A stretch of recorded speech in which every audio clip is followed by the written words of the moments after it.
When you think of the Seattle Seahawks, you think of the Legion of Boom, Marshawn Lynch, Super Bowl runs. But not every Seahawk was built like a legend. Some came in with massive hype, big contracts, and franchise expectations, and left fans wondering what went wrong. Today, we're counting down the top 5 worst Seattle Seahawks of all time, not out of hate, but based on expectations versus reality.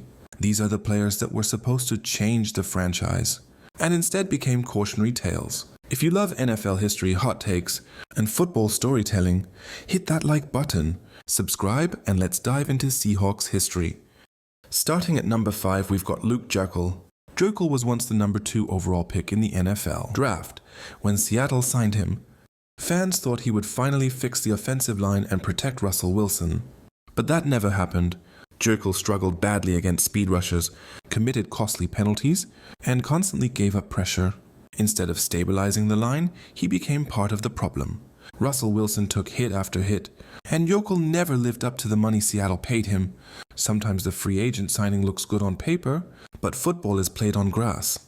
At number 4, Jeremy Stevens. Stevens was a first-round pick tight end with elite athleticism. Seattle envisioned a red zone monster, a matchup nightmare, and a cornerstone of the offense. Instead, they got inconsistency. He struggled with dropped passes and being disciplined. He never reached even 500 yards in a season with Seattle and became more famous for off-field problems than football production. Even during Seattle's Super Bowl run, he was unreliable when the team needed him most. All the talent in the world doesn't matter if you can't put it together. At number 3, Rick Myra. Seattle selected Myra 2nd overall, hoping he'd become their franchise quarterback for the next decade. Coming out of Notre Dame, the hype was real, but the NFL hit him hard. Myra had a strong arm, but poor decision-making. He forced throws, took unnecessary sacks, and struggled to read defenses. With Seattle, he threw more interceptions, then touchdowns, and never turned into the leader they expected. He wasn't the worst player ever, but for a number 2 pick, the disappointment was massive. Draft position comes with pressure, and Myra couldn't carry it. At number 2, Aaron Curry. In 2009, Curry was labeled the safest pick in the draft. Seattle took him 4th overall and paid him like a superstar, linebacker before he ever played a snap. But once the game started, Curry never looked comfortable. He played stiff in coverage, reacted slowly, and rarely made game-changing plays. In 2.5 seasons, he produced almost no splash moments for a top 5 pick. Seattle traded him away quickly, which tells you everything you need to know. Safe picks aren't always safe. And at number 1, Dan McGuire. This one hurts. Seattle drafted McGuire 16th. Overall, because he was 6'8" with a cannon arm, they thought size plus talent would equal success. But McGuire just couldn't play NFL quarterback.